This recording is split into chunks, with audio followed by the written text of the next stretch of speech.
ముఖ్యంగా చెప్పాలంటే ఇప్పుడు అందరూ కూడా ఒక వ్యక్తి యొక్క వ్యక్తిత్వాన్ని మీరు అందరూ ప్రశంసించారు. ఎట్లా ఆ వ్యక్తిని ఓన్ చేసుకున్నారు మీరు. అట్లా నేను కూడా ఓన్ చేసుకోవాలి కదా. నేనేం చెప్పాలా, నేను మా బ్యాచ్మేట్ అని చెప్పాలి. ఇప్పుడు అంటే 1918 బ్యాచ్లో 89 బ్యాచ్లో మేము ఇద్దరం చేరాము. జోగారెడ్డి గారు మేము అందరం కూడా ఒకటే ఆర్డర్లో, రామ్మోహన్ కూడా ఒకటే ఆర్డర్లో రంగారెడ్డి డిస్ట్రిక్ట్కి మేము అలాట్ అయ్యాం. అలాట్ అయితే ఓన్లీ జోగారెడ్డి ఒకరికే రంగారెడ్డి ఇచ్చారు, మాకు అందరికీ నల్గొండ ఇచ్చారు. సర్కిల్ ఆఫీసు హైదరాబాద్కి ఇస్తే మాకు అలాట్ చేస్తే జోగారెడ్డి గారికి ఒకరికే రంగారెడ్డి ఇచ్చారు. మేము అనుకున్నాం ఈయన ఎవరో బాగా ఇన్ఫ్లుయెన్స్ ఉన్నట్టున్నారు, అందుకని ఈయనకి రంగారెడ్డి ఇచ్చారు, మనకు అందరికీ నల్గొండ అలాట్ చేశారు, మనకు ఎక్కడెక్కడ వేస్తారో అని చెప్పి మేము పరిగెత్తిపోయాం అటు. అట్లా జోగారెడ్డి గారి పేరు మాకు నోటెడ్ ఫస్ట్ నుంచే. 1989 బ్యాచ్లో మేము ఒకటే ఆర్డర్లో జాయిన్ అయినాం అనమాట ఫస్ట్ నుంచి. తర్వాత వారితో పరిచయం తర్వాత నేను 91లో ఇక్కడ ఎస్సీ ఆఫీస్కి వచ్చా 92లో.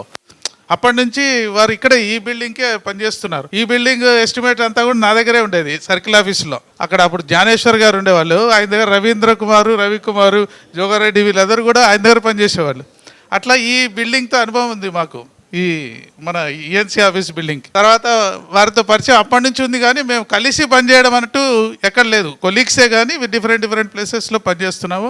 క్యూసీలో పనిచేస్తున్నప్పుడు వారు కూడా ఇక్కడ సంగారెడ్డి అటు సైడ్ చేశారు, మేము కూడా పనిచేశాము. కానీ ఈజ్ ఏ గుడ్ మ్యాన్, అంటే వ్యక్తిత్వం ప్రకారంగా ఏ గుడ్ మ్యాన్, అంటే కూల్ పర్సన్. మిస్టర్ కూల్ అని అంటారు కదా, ఆయనకి ఇవ్వచ్చు బిరుదు మిస్టర్ కూల్ అని, ఎవరైనా అంటారు కదా మిస్టర్ కూల్గా.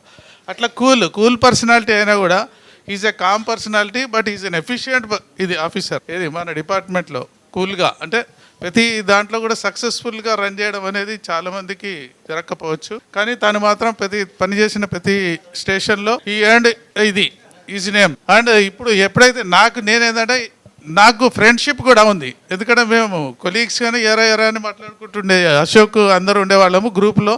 మాకు ప్రమోషన్స్ లేట్ అయినాయి కాబట్టి మా గ్రూప్ అంతా కూడా ఒక యూనిటీగానే ఉంటుంది ఎప్పుడు, ఎవరికైనా కూడా యాజ్ ఎ బ్రదర్లీగానే మాట్లాడుతుంటాం అందరం. ఏది ఈవెన్ కనకరత్నం ఇది ఆల్సో, ఆయనకు అట్లా అయిందని అనుకోవచ్చు.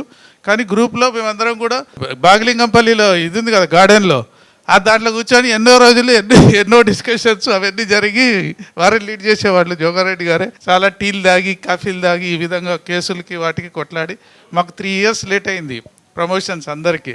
అంటే నాకు కూడా ప్రాబ్లం అయ్యి నాకు ప్రమోషన్ రాలే కదా లాస్ట్కి. అయినా కూడా నేనేం ఇది చేయలేదు, వాళ్ళతోటే ఉన్నా లాస్ట్ వరకు. నాకు రాంది కూడా వాళ్ళందరూ బాధపడేటోళ్ళు, మిగతా వాళ్ళందరూ అరే మోహన్ రావు బైకి రాలేదు, వీళ్ళు కూడా ఈవెన్ రామ్మోహన్ రావు వీళ్ళందరూ కూడా అక్కడ మేము డిస్కషన్ చేసేవాళ్ళమే, ఏది అశోక్ అందరం. కానీ వాళ్ళు బాధపడుతుండేవాళ్ళు, ఇంకొకరికి రాలేదు మన బ్యాచ్లో లేట్ అయిందని.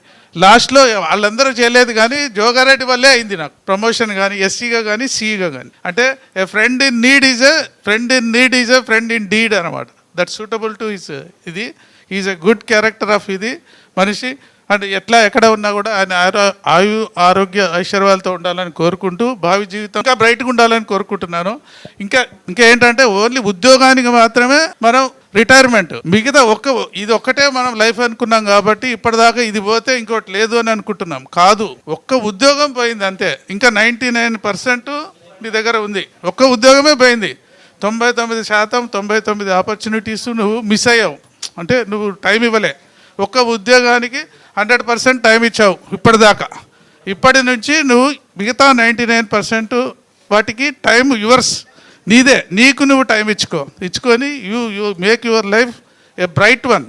అంటే మనం ఏమనుకున్నాం, ఉద్యోగానికి ఇప్పటిదాకా ఈ 100% ఇచ్చేసినాం, ఇక రేపు నాకేముంది అని అనుకోకుండా భావి జీవితం భవిష్యత్తులో ఇంకా కూడా ఈ మిగతా వాటి అన్నిటికీ కూడా టైం స్పేర్ చేస్తూ లైఫ్ని ఆనందంగా జీవిస్తారని ఆశిస్తూ సెలవు తీసుకుంటాం.